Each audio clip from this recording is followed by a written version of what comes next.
Assalamualaikum warahmatullahi wabarakatuh. Salam sejahtera bagi kita semua. Salam budi agung sejati untuk kita semua, khususnya para pemuda dan pemudi kita, para sesepuh dan bini sepuh kita yang ada di Nusantara maupun di luar Nusantara. Pertama-tama kita panjatkan puji syukur kita terhadap Allah Subhanahu wa taala. Pada hari ini saya semua mudah-mudahan telah pinaringan sehat walafiat, tidak kurang suatu apapun. Amin ya robbal alamin. Saya atas nama Cakra Buana, Sapu Jagat Cakra Buana, akan melanjutkan tentang pelurusan sejarah yang ada di Nusantara ini, yaitu tentang sejarah-sejarah baik yang dari Jayabaya maupun dari Siliwangi. Nah, kali ini yang akan kita bahas yaitu adalah soal Jayabaya, yaitu tentang kejadian Nusantara. Inilah siapa kemarin sudah saya jelaskan bahwa Nusantara ini adalah yang membuka dan yang mendapatkan Nusantara ini sebegitu luasnya, yaitu adalah Patih Gajah Mada. Lah inilah yang perlu kita luruskan sesuai dengan penemuan saya.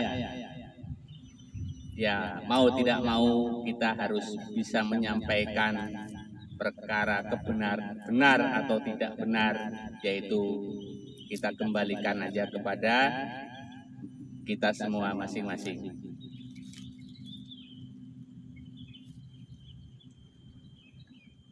Begini saudara-saudara semuanya,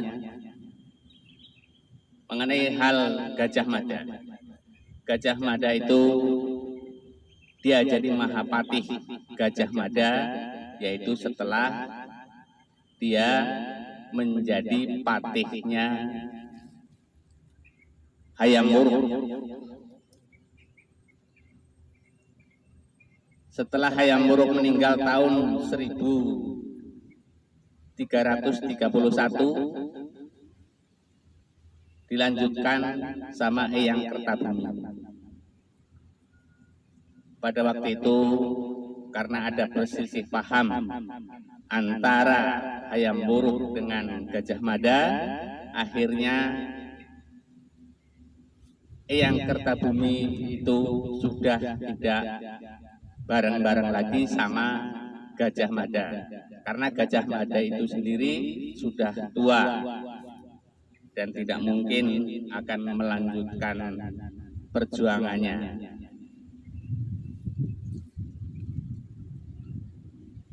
Oleh karena itu, marilah kita telusuri setelah Gajah Mada itu sudah enggak menjadi patih lagi, apakah dia tetap masih ada di Majapahit? Apakah dia keluar dari Majapahit? Kalau Gajah Mada itu masih ada di Majapahit, yaitu di mana? Kalau keluar dari Majapahit, yaitu kemana dia?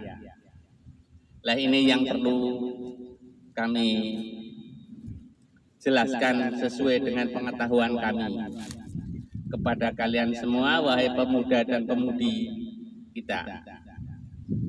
Tapi sebelum saya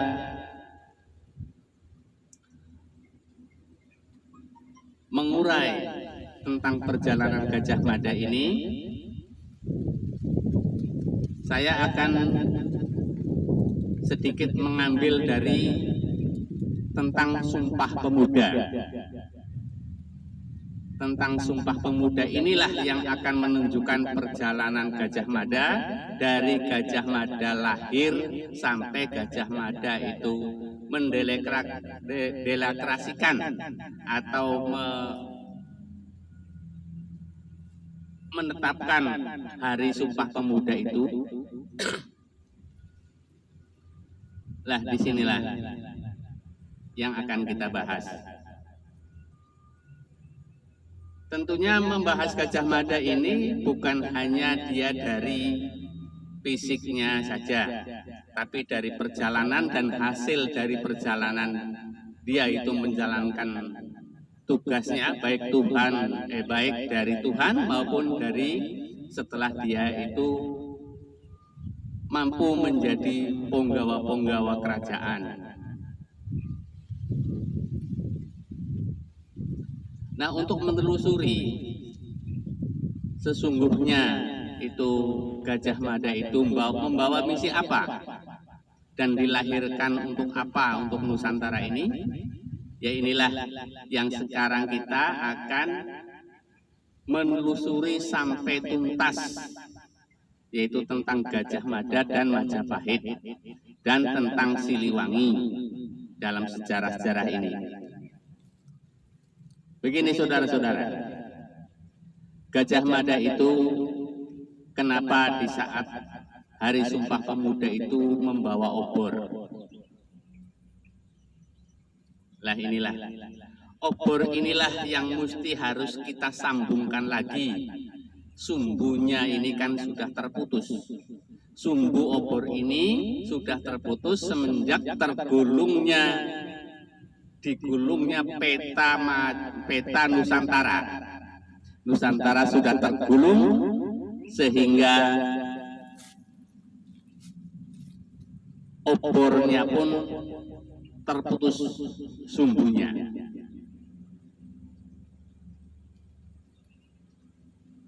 Begitulah. Nah, kalau untuk menyambungkan antara sumbu-sumbu obor dan penerangan pita Nusantara ini bisa tersambung lagi sehingga terang, bisa melihat jejak-jejak tunggul-tunggul kita, tunggak-tunggak kita yang ada di gulungan peta Nusantara itu bisa terbaca dengan jelas. Dan insya Allah tunggul-tunggul itulah yang akan menjadi fakta.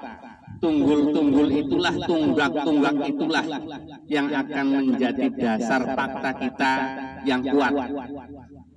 Baik itu yang obornya maupun yang hari lahirnya. Maksudnya tempat tanggal lahirnya dan tempat lahirnya itu ada di mana. Nah, di sini Gajah Mada itu nanti setelah ada kesiapan dari 10 pemuda dan pemudi kita dan ada kesiapan dari 1000 orang tua ini baru akan ada petunjuk yang sampai hari kelahiran mereka ada di mana dan membawa misi apa sampai dia datang sampai ke Jawa, Bali dan Jawa. Menetaplah di Jawa sampai tua di Jawa, sampai sekarang juga masih ada di Jawa, baik itu yang udah mati maupun masih hidup. Nanti soal nanti itu nanti akan ketahuan semua, apakah Gajah Mada itu masih hidup, apakah Gajah Mada itu sudah mati. Itu bisa dijelaskan apabila sudah ada 10 pemuda kita dan 1000 orang tua kita yang siap untuk menunjukkan di saat ditanya sama pemuda-pemuda ini yang akan menelusuri, yang akan mencari sejarah-sejarah dan pelurusan sejarah nanti oleh pemuda kita.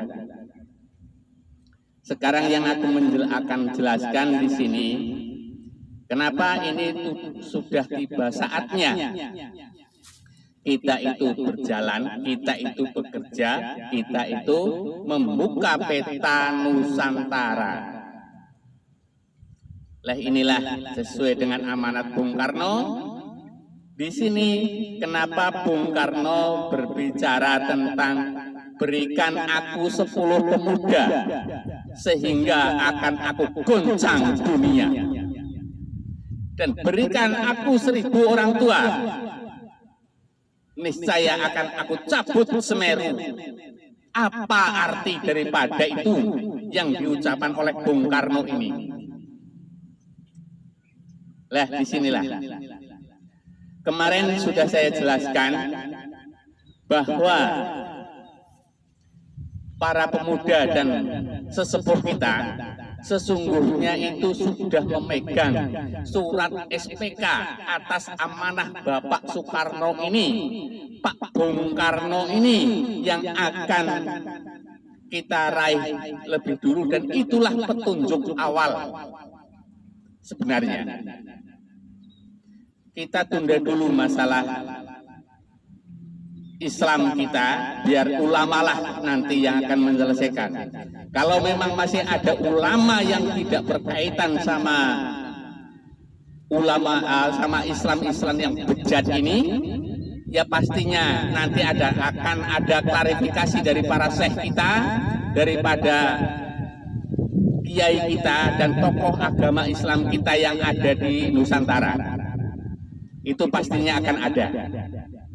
Jangan hanya bisa berkuar-kuar kamu merasa dilihat, merasa dihina, merasa dilecehkan, dan merasa orang kamu sendiri yang lebih sopan, lebih santun, tapi kamu sendiri untuk bangsanya sendiri tidak berbuat apa-apa. Sampai rusaknya moral kita, rusaknya masyarakat kita dipakai perusahaan oleh kiai kita, ustadz kita yang mengatasnamakan agama Islam, sampai jadi pemerasan.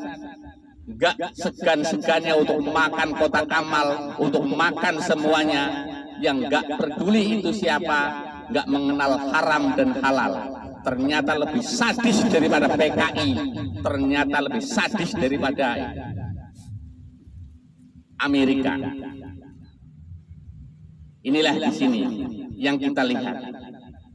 Apakah itu? Apakah akan tidak ada? Apakah tetap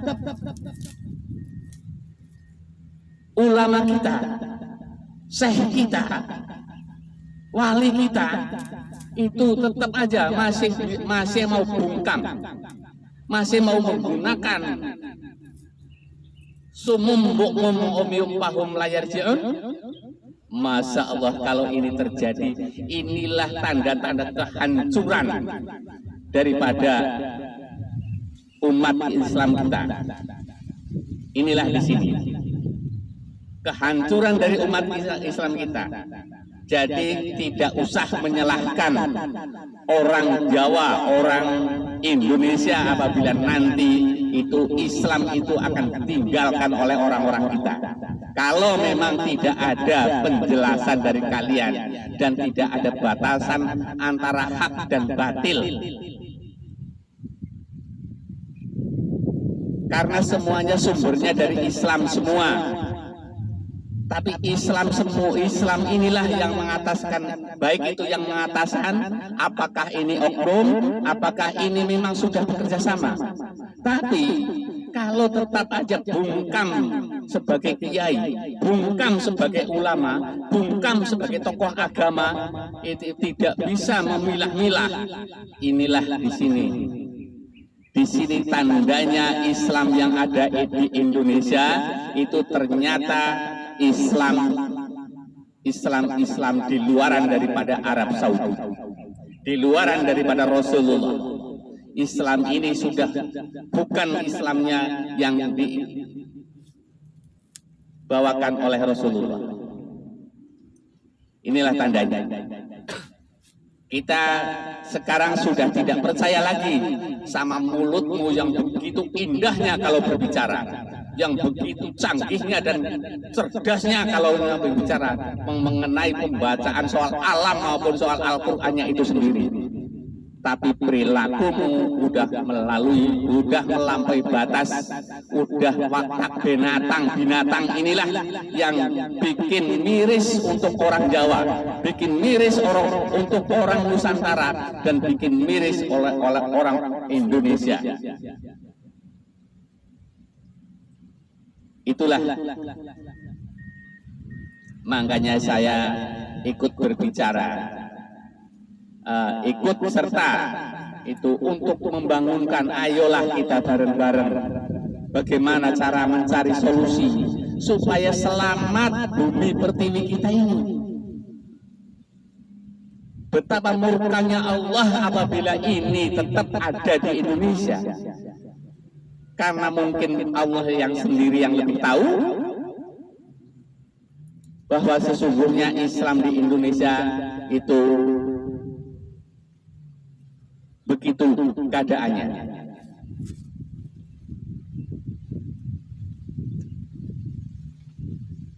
Kenapa saya sekarang ya ikut dengan cara tertatih-tatih, dengan cara pengalaman saya, atau istilahnya ini video saya, sesungguhnya itu ya saking kita itu aduh sudah tidak tahan lagi untuk memenangkan itu. Lah kalau sekarang yang sudah muncul di media itu sudah segitu mengerikannya, apalagi yang tidak muncul demi untuk menjaga aibnya keluarga, demi untuk menjaga kita itu ustadznya dan ulamanya. Banyak itu di daerah-daerah. Ya barangkali ada yang mau protes, barangkali yang akan ada menantang, biar nanti saya tunjukkan apa yang terjadi di daerah-daerah di kampung-kampung itu. Ini sesungguhnya para ulama kita sudah harus kembali memikirkan soal tentang keyakinan kita. Sesungguhnya.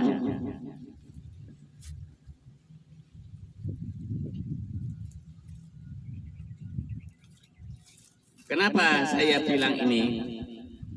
Karena saya lihat benar apa kata sesepuh kita, para orang Jawa kita, para ilmu-ilmu Jawa yang masih mempercayai Islam sejati. Perang Baratayuda itu akan terjadi 2 kali. Satu yaitu tentang Kurawa dengan Pendawa. Nah, yang kedua juga sama, yaitu perangnya Kurawa dengan anak-anakan Kurawa dengan anak-anakan Pendawa. Ini ternyata untuk keberadaban ini, untuk tahun ini sampai ke depan itu sudah dimulai perang Baratayuda. Melihat dari ciri-ciri dan fenomena alam yang terjadi di alam ini sudah sama. Indonesia akan berperang melawan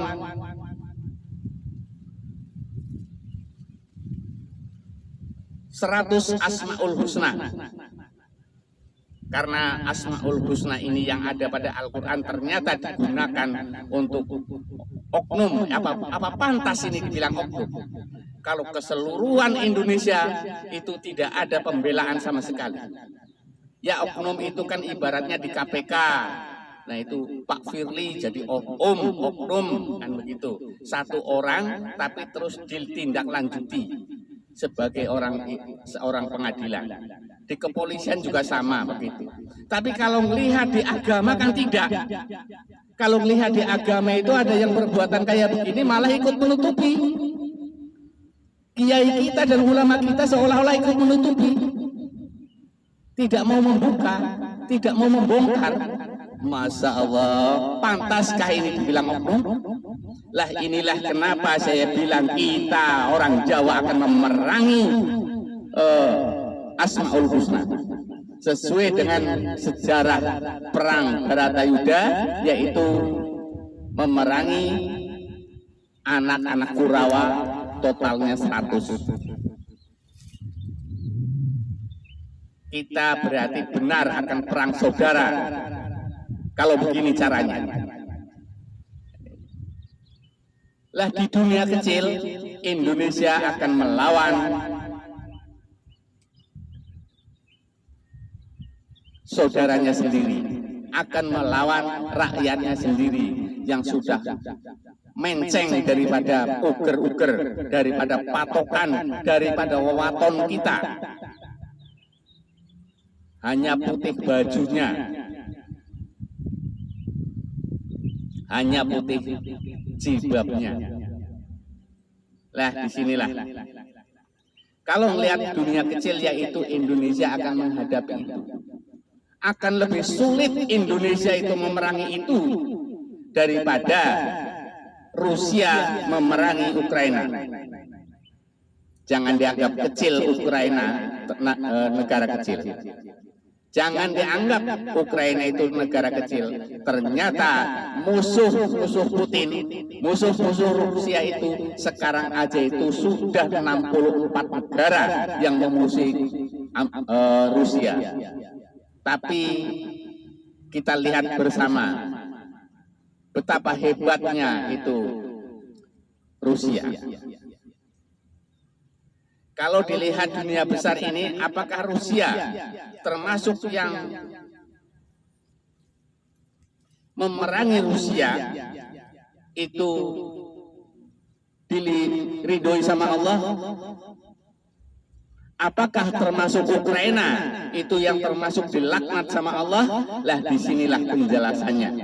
Kalau kita melihat dunia besar, itu tentang perangnya Rusia dan Ukraina.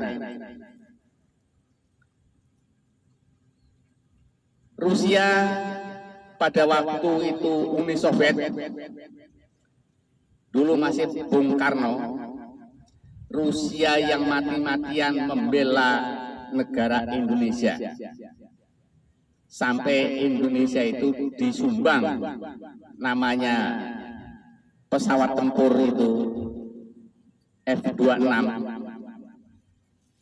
F-26 itu kan dari Rusia. Itu saking membela supaya Indonesia itu bisa merdeka. Zaman Bung Karno.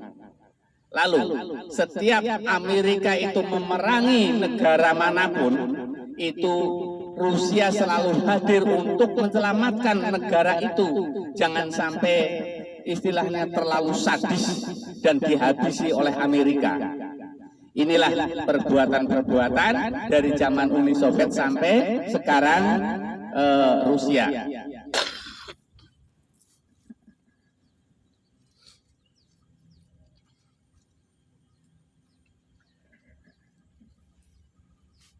Kita lanjutkan. Makanya Rusia termasuk, kalau menurut pandangan saya, dia dalam ridho Allah. Karena begitu sanksi yang dijatuhkan oleh bajingan-bajingan NATO, bajingan Amerika ini, ternyata tidak mempan, justru malah diberi kemakmuran di Rusia itu sendiri. Dan diberikan kekuatan. Kalau niatan mau membasmi dan meluluh lantakan semua rata dengan tanah, cukup dengan satu itu, Ukraina sebenarnya sudah itu. Tapi kenapa orang itu yang sudah begitu kalah dengan senjatanya, kalah dengan semuanya, habis militernya, itu masih tetap aja meger-meger kayak dia itu orang paling kuat di dunia. Padahal tidak ada apa-apanya itu Amerika itu. Tidak ada apa-apanya, senjatanya semua itu tumpul dan rusak jadi rongsokan di Ukraina. Inilah dalam pandangan saya. Ke depan juga bisa terjadi kalau memang tidak bertaubat ini orang Amerika, Presiden Amerika atau NATO, bukan hal yang mustahil itu akan menjadi rata dengan tanah. Akan musnah semua umat yang di situ, itu bisa terjadi. Tidak bisa mengalahkan Putin. Apalagi kemungkinan ada negara-negara yang akan membantunya. Tidak dibantu pun mereka kuat. Insya Allah dengan ridha Allah itu kuat. Kenapa memerangi Ukraina? Karena Ukraina ternyata udah ribuan dan jutaan. Dia juga ikut bertanggung jawab tentang mati-matinya orang yang kena virus corona. Inilah jangan dianggap sepele. Ruh-ruh orang yang mati karena corona, ternyata corona itu buatan senjata biologis Amerika yang diciptakan di Ukraina.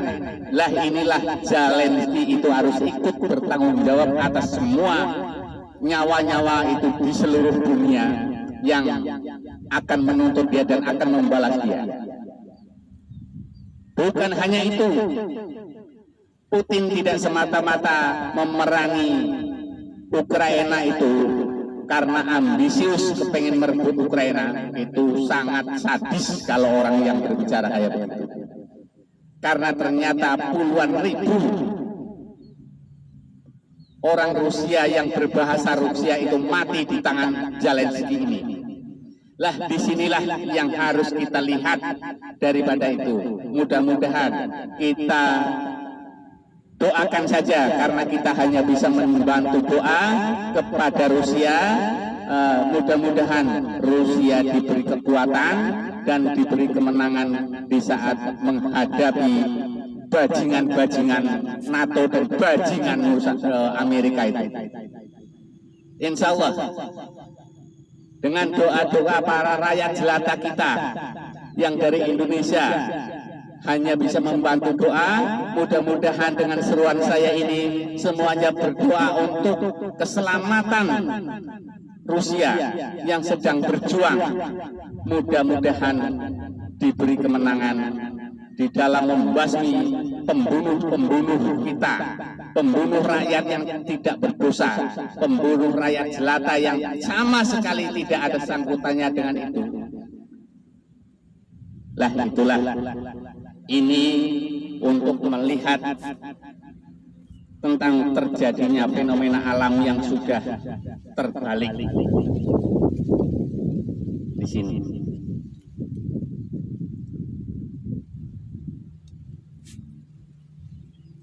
Kita lanjutkan tentang Gajah Mada. Ya. Gajah Mada itu nanti setelah ditemukan, bukan hanya Gajah Mada itu diketahui tempat lahirnya, tapi dia juga termasuk diketahui tentang pemegang sumbu obor yang dia bawa, pemegang penerangan Nusantara itu ada di tangan Gajah Mada. Itu ada di tangan Gajah Mada. Saudara-saudaraku sekalian, tolong para pemuda kita dan para pemudi kita yang sudah diamanahkan kepada Bung Karno, silahkan. Lalu kemarin saya bilang, saya berbicara tentang apa SPK-nya itu sebenarnya. Apabila sudah ada pemuda dan pemudi kita yang sudah muncul di dunia maya maupun yang belum muncul di dunia maya, silahkan untuk kesanggupannya untuk menelusuri ini. Silahkan. Kalau sudah ada pernyataan dari para pemuda kita, para pemudi kita, dan para sesepuh kita, akan aku tunjukkan surat perintah kerjanya. Karena sekarang kan kita harus berbicara soal surat perintah kerja. Kalau dulu Siliwangi bilang katanya mengumpulkan daun kering, kan begitu, mengumpulkan daun kering. Kalau cara Siliwangi itu adalah liang atau klakai. Ya. Kalau bahasa Jawanya juga sama, liang atau klakai. Liang dan klakai itu yang akan menunjukkan tunggul-tunggul kita, tunggak-tunggak kita, sehingga kita tidak akan tertipu oleh sejarah. Kita akan ketemukan sejarah yang sebenarnya, dan bukan hanya Nusantara yang tergolong di dalam peta itu, tetapi dunia pun akan diketemukan di situ, dan kita akan menemukan tunggul-tunggul kita yang belum pernah ditemukan, yang sudah tertulis semua ada di Al-Quran, baik itu di Al-Quran maupun di Jayabaya. Itu akan terbuka semuanya.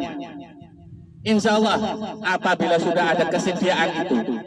Inilah yang saya sampaikan kepada kalian semua. Mudah-mudahan ini menjadi motivasi para pemuda dan pemudi kita semuanya. Saya tidak harus dipercaya untuk semua ini, tapi semata-mata saya sampaikan apabila ada barangkali ada satu dua kata-kata saya itu yang bisa bermanfaat untuk kalian semua, hitung-hitung untuk mengisi dan menyatukan tentang pengalaman-pengalaman sampean yang sudah sampean pada selama ini lebih duluan muncul daripada saya. Cukup sekian dulu dari saya, Sapu Jagat Cakrabuana. Bagi yang berkenan, kami mohon dengan sangat subscribe-nya dan tombol lonceng notifikasinya supaya kita bisa bersama-sama memberikan sesuatu yang barangkali ada manfaatnya untuk kita dan untuk kalian semua. Mudah-mudahan semua dalam lindungan Allah Subhanahu wa taala. Amin ya rabbal alamin. Assalamualaikum warahmatullahi wabarakatuh.